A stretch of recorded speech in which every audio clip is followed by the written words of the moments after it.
Hey man, welcome to another exciting episode of Technology Tuesday. I'm your host, Greg Russell, and I'm here with my good friend, Mr. Jerry Franklin Poe, and we got an exciting show lined up for you guys. Can't wait to dive into some of the strategies, tips that we're going to share. You're going to love it. So do us a favor. Let us know where you're tuning in from. Hashtag live if you are watching us on the live show and the city you are tuning in from, and hashtag replay if you are watching the replay. Want to thank you in advance for your support and for letting everyone know about Technology Tuesday. With that, we're about to dive in and share what we have in store for you guys today. Here we go.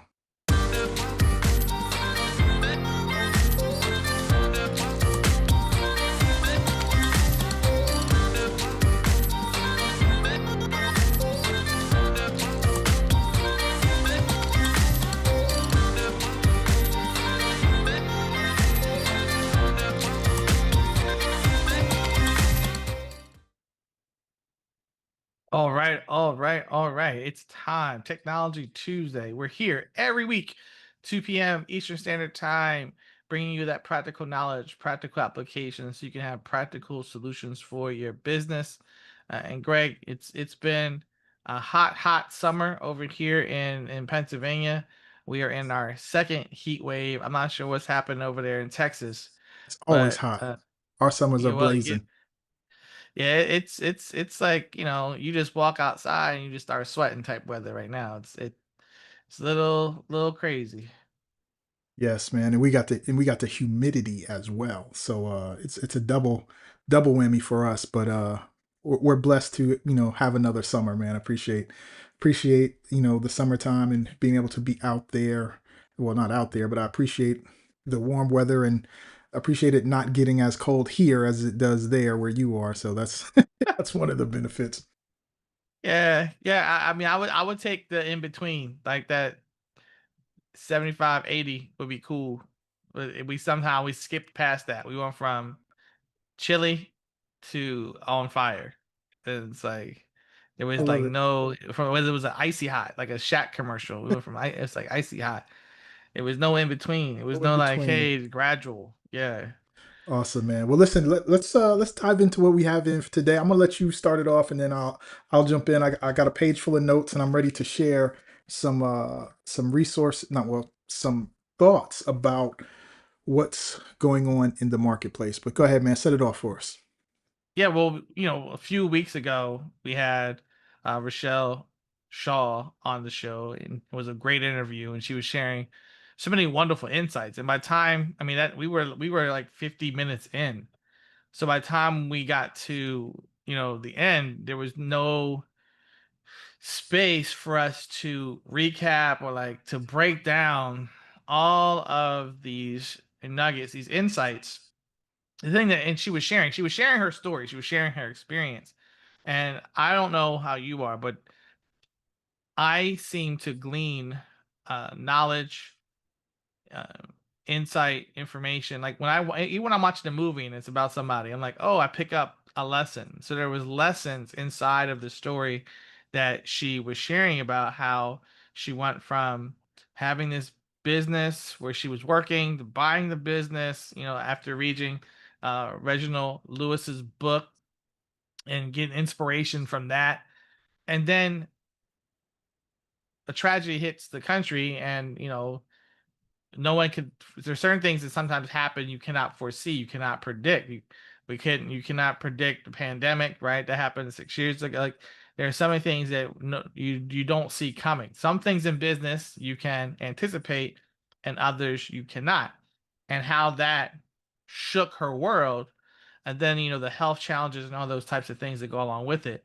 One of the major takeaways I got from her story is that problems lead to profit. And I think sometimes people miss that problems lead to profit. Because if you focus primarily on the problem, it can somewhat be overwhelming. But problems are given for a reason. And usually the problem is given to you because you probably have the solution inside you, and you just have to discover it. So one of her issues was, she got her services, her utilities disconnected, which led her to figuring out, well, if this happened to me, it happens to a lot of people.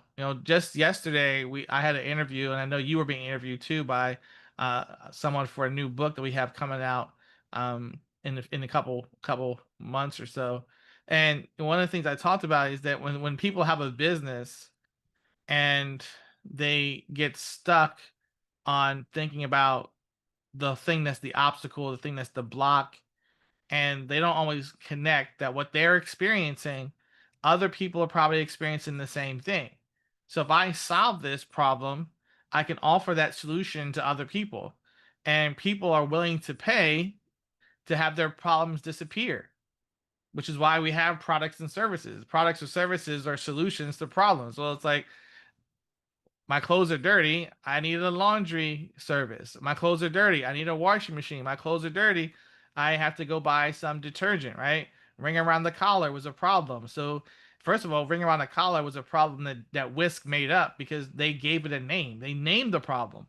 And we don't have enough time today to go into that whole That's a arc, that's the that's a arc of lesson in a change. lesson. You went back, ring around the collar, a catchphrase from the '80s, bro. Yeah, well, I mean, that's an awareness issue, right? In order for you to have change, in order for you to have transformation, they first have to become aware of the problem. And if you are the product creator, the service creator, it's imperative for you to create awareness for the thing that you are offering. So they created awareness of a problem that people didn't really even understand that they had because they didn't have a name for it. Once you label something, once you give a name for something, now people start to look for it. Like, oh, I got ring around the collar too. I need to That's probably go crazy, out but there and get that there's whisk. such a lesson there. Like, listen, whatever challenges that you're having, if you can solve them, other people would need to solve them too.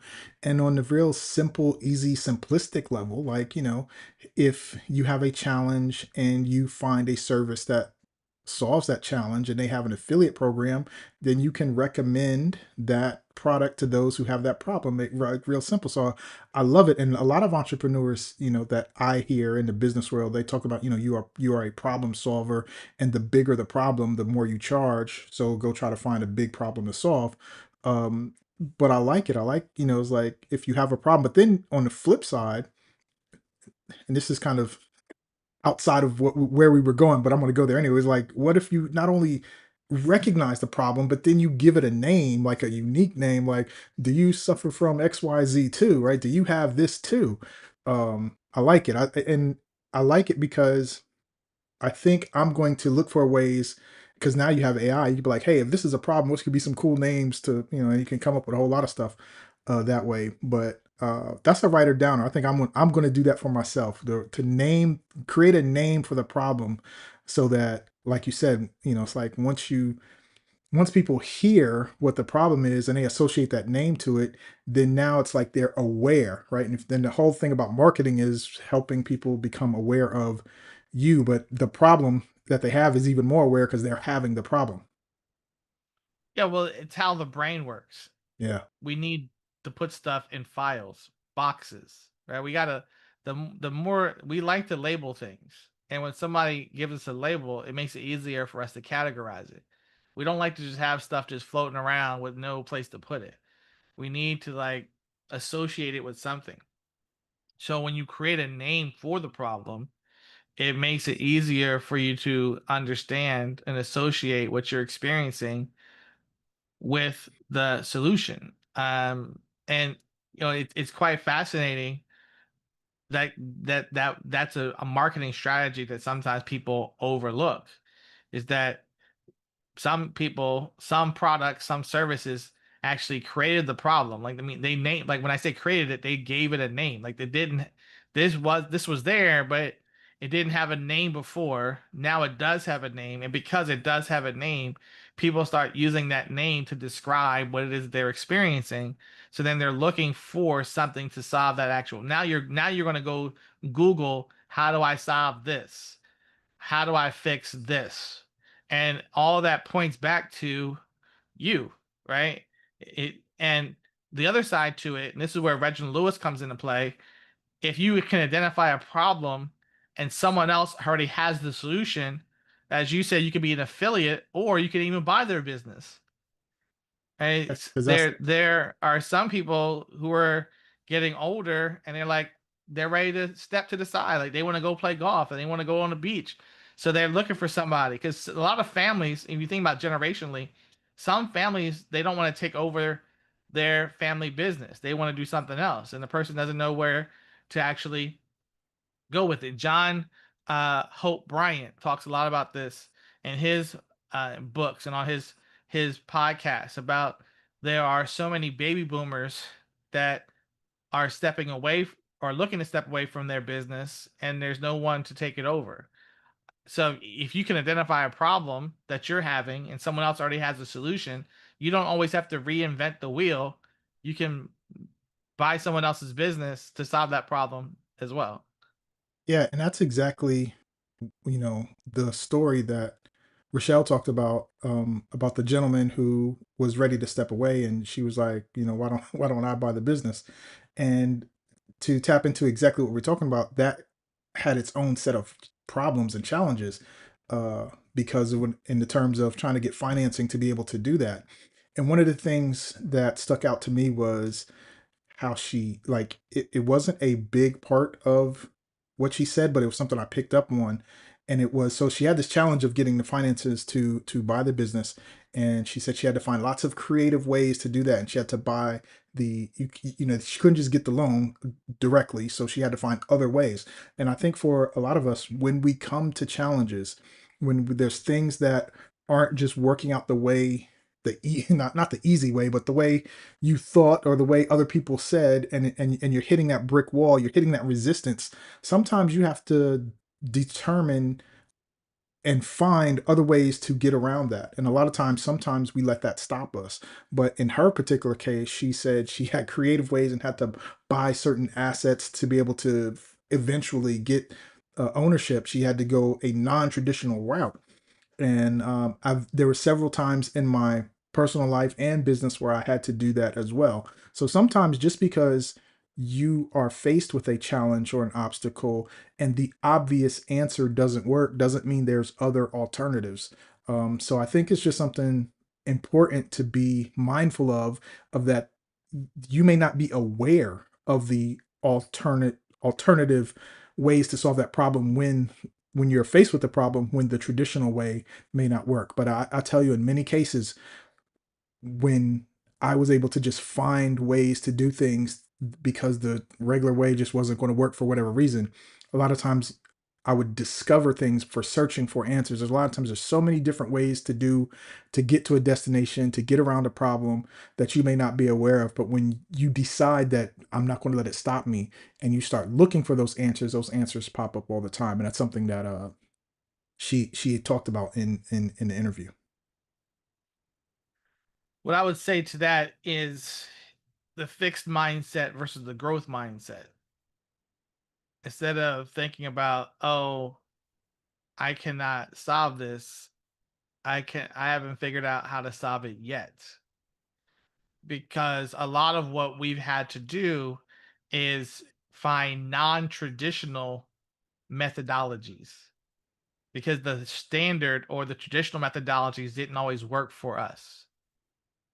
And that's where you create like a whole new venture, right? A whole new bit. A lot of what we now consider to be standard came out of people looking at non-traditional options. Uber, Lyft, like what we call disruptors. The disruption is when someone said, "I have to look for a non-traditional option." And in some communities, right, where they don't have access to resources that everyone has access to, they get better at becoming creative, which is using your imagination to solve a problem, because they said necessity is the mother of invention. So out of necessity, we've had to look for what are some non-traditional way. What are some things that no one would have, like, this probably, like, in the back of your mind, you're like, this probably won't work, but I'm gonna just test it anyway. I'm gonna just test it to see what happens. Like, and you test it, and it's like, oh, it did, like, yeah, because you're thinking like this one is like really, I'm really stretching. if I try this method? And it's like those are the ones that actually work in many cases. I mean, I won't go into the story now, but like, how I even started to shift the course of my business was by making a request or, making a deal with someone that was like on paper doesn't make any logical sense whatsoever. But I made the offer and they were like, yeah, I'll do it. And I'm like, bet. But on it wasn't something that was traditionally people would have thought of making happen. I was like, let me just take a risk because like if I don't ask, I already got the answer. The answer is no. If I do ask, I end up and they say no, I'm just in the same spot I'm already in right now.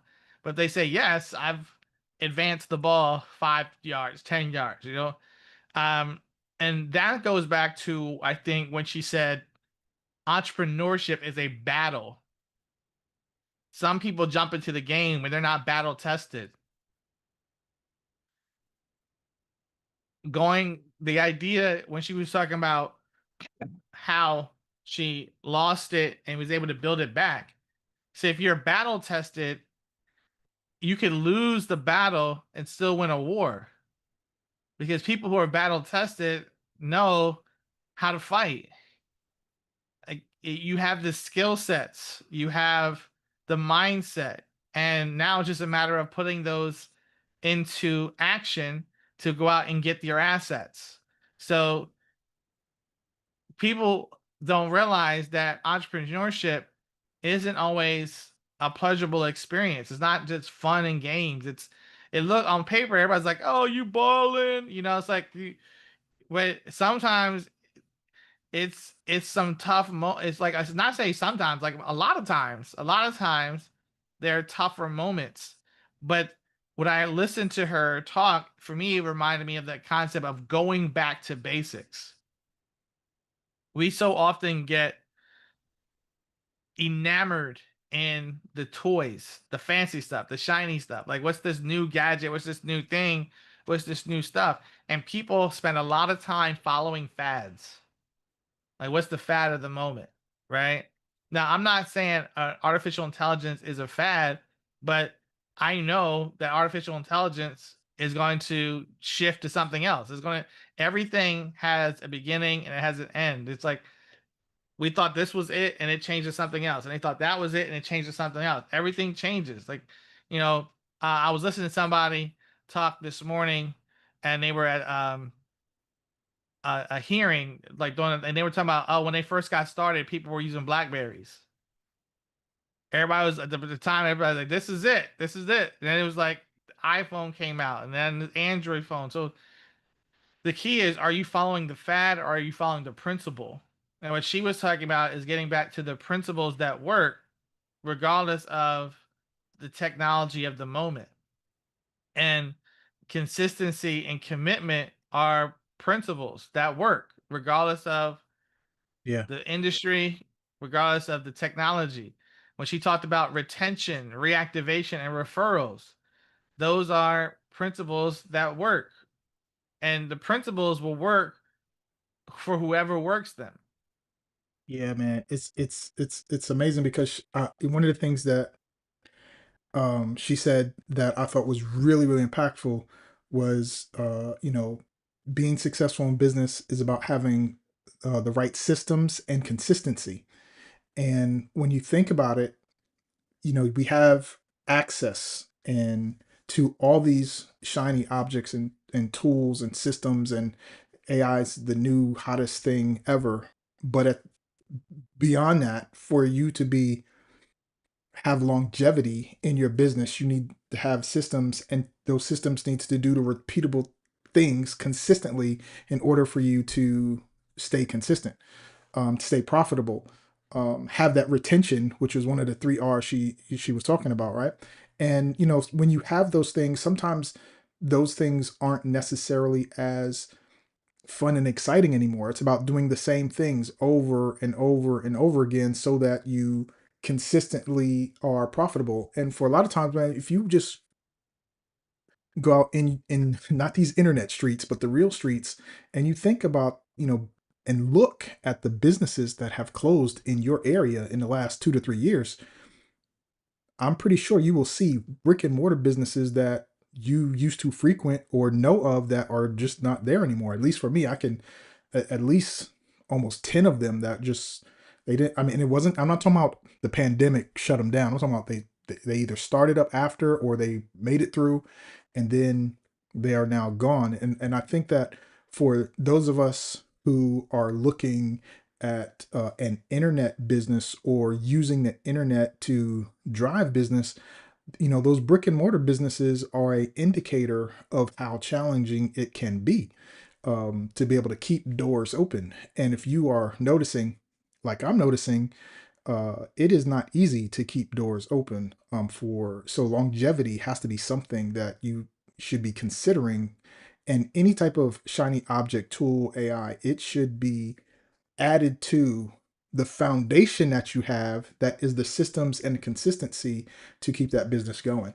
And I think that not all people are always aware or thinking about it like that because it's not always the fun thing to do. And so that's the one of the things that really stood out to me was the systems and consistency that she brought up.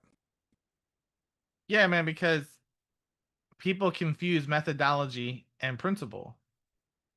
Yep. They think the method is the principle, and then they start to invest so much into that method, thinking that that's the actual principle. So I'm not against anything that's hot right now.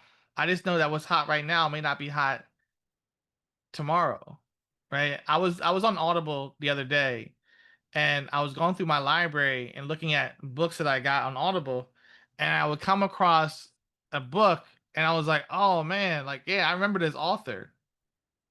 And it was a person at the time that when you got the book, they were like everybody was talking about this person.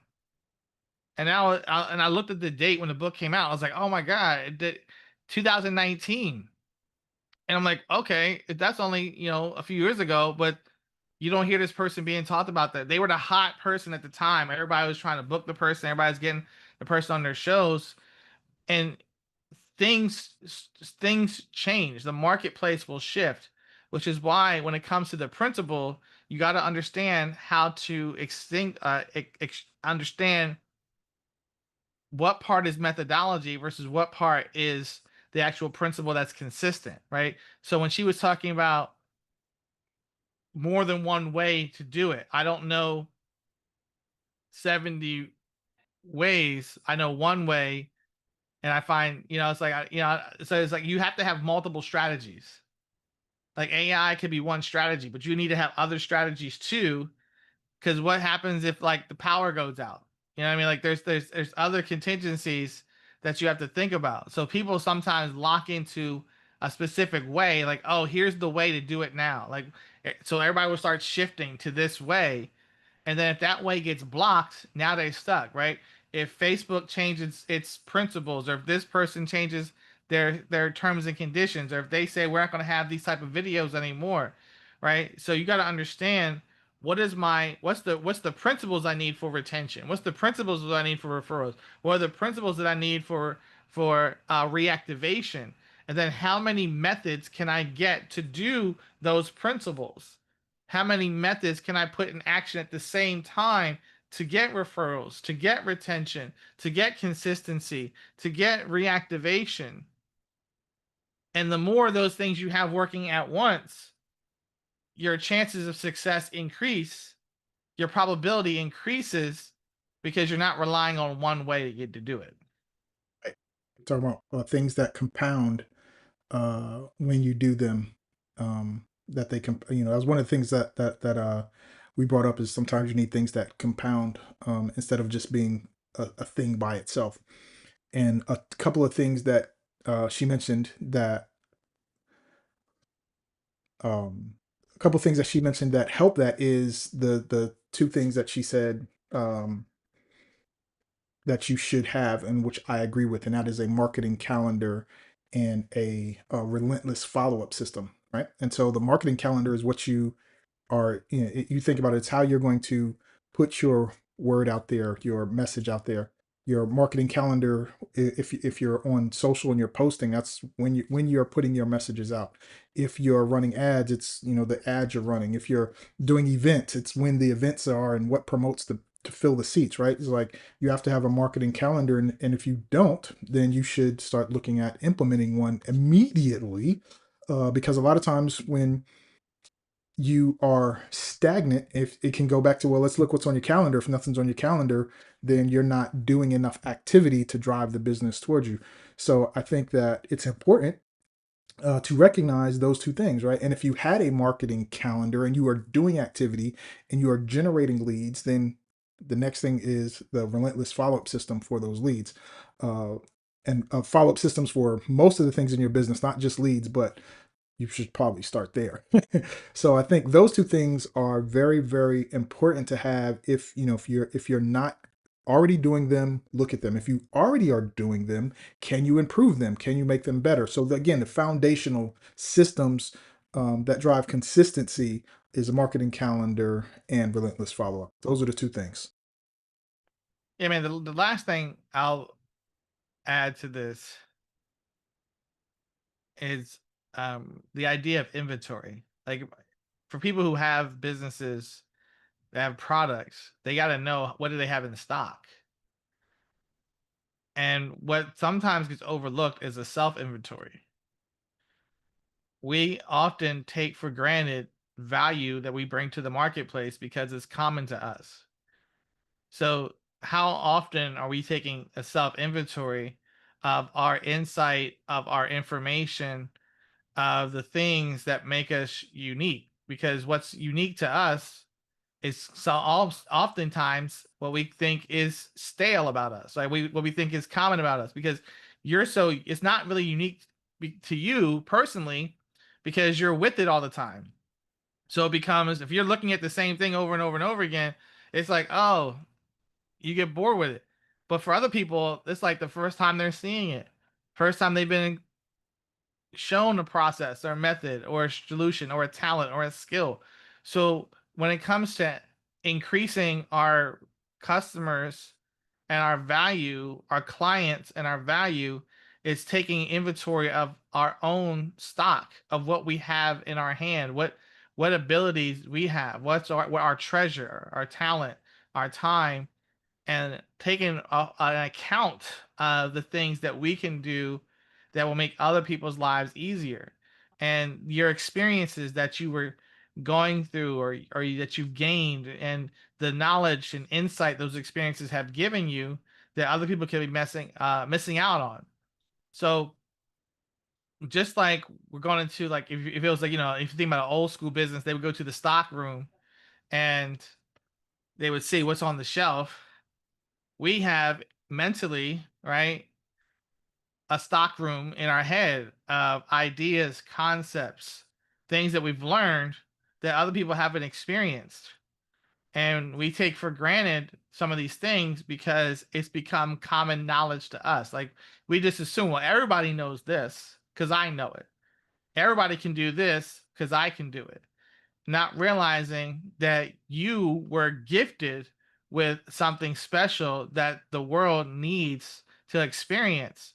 And you could be denying the world that value. You could be blocking someone from getting free of a problem in their life because you're taking something for granted that other people are willing to actually compensate you for.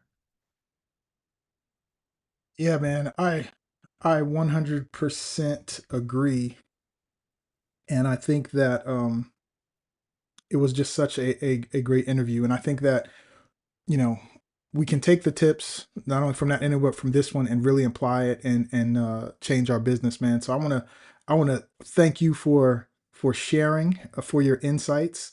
Um, and I appreciate it. And I'm guilty of that. And you've brought that to my attention before, of thinking that, I get used to the fact of the things that I know and not really assess my own inventory and how valuable it could be to some others who may not know it because I'm around it all the time. I think everybody knows all of this stuff, and it's like, nah, man, you they don't, and that comes from thinking about the time that you spend studying, working with, involved in, being active in, appreciating, even, reading and learning from things. Like, not everyone has your experience, and so your knowledge and value comes from that. And so sometimes it takes someone like a Jerry to say, hey, you got a lot of value, and not everyone has that value. And so I appreciate you, because that is something, as you spoke it, I remembered, yeah, that's something you, you had to tell me several times, like, nah, man, not everybody knows that stuff, so you got to share. So thank you for that. With that, man, we're gonna bounce up out of here, and we will be back next Tuesday, 2 p.m. Eastern Standard Time, for another exciting episode of Technology Tuesday. Hey, if you want to hang out with Jerry and I, come join our community at sevenfigurepath.com. That's the number sevenfigurepath.com. We're in there every week sharing some stuff with our members, and we'd love to share it with you too. So if you would like to do that, head on over and join the group. Until next week, have a blessed weekend, and talk to you guys soon. Jerry, take care, bro.